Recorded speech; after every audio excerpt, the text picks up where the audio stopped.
Assalamu alaikum guys, and welcome to another episode of The World Cup has left us, and in what glory it ended. Scrolling through Twitter, I could see influencers of all different backgrounds go, this was the best World Cup final, or one of the best World Cup finals that they had ever seen. And of course Argentina beat France, and seeing Macron's face switch from this to this has got to be my personal highlight and my reason for supporting Argentina. But what was difficult for other people to digest was what happened when Messi took to the stage. As you can see, the FIFA guy and the Emir of Qatar were there, placing something called a besht onto Messi, which is typically worn by royalty, by warriors, by imams. It's a clothing of honor and something which is representative of Arab culture. I mean, let's face it, with the amount of money that Qatar have spent, even if they got the guy in a headlock,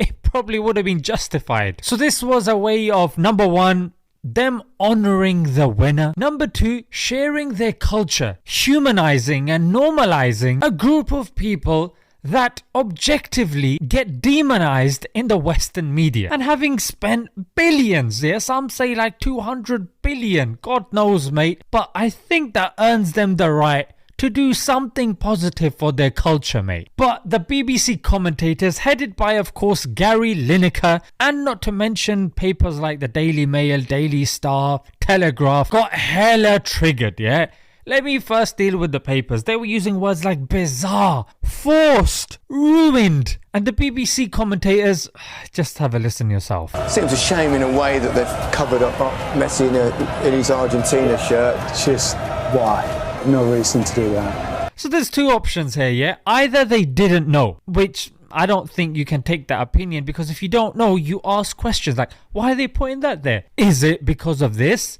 Is it because of that? I didn't hear any questions. Did you? Or number two, they did know and they were just being insensitive bigots taking their final dig at Qatar. And the reason I say that is because here is an image of Brazil winning the World Cup and their leader, Pele, being adorned with the Mexican hat. Would these very people be calling it bizarre, forced and ruined? Of course not, mate, because these sorts of things are just reserved for Arabs, Muslims, and let's face it, brown people. And another thing that's worth contemplating on is the Qataris spent billions, billions building stadiums. They sacrificed many in the process of building these stadiums. They invested like 40 billion in the UK just to make sure these mugs would not stab them in the back, which to some degree they did, because the Qataris tried to promote their country on the TfL network, Transport for London, but they rejected it. And is this the same London that has pretty much been bought out by the Qataris? The irony, mate, is palpable. But despite them spending all that money and even compromising some of their basic values, it still wasn't enough, because you had people like the BBC saying, but they don't support LGBT, but they don't support that. So in other words, the only way we're going to support you is if you give up your beliefs, your culture, and you adopt everything. You can't even leave one thing out. Even if you disagree with it, there's no room for that.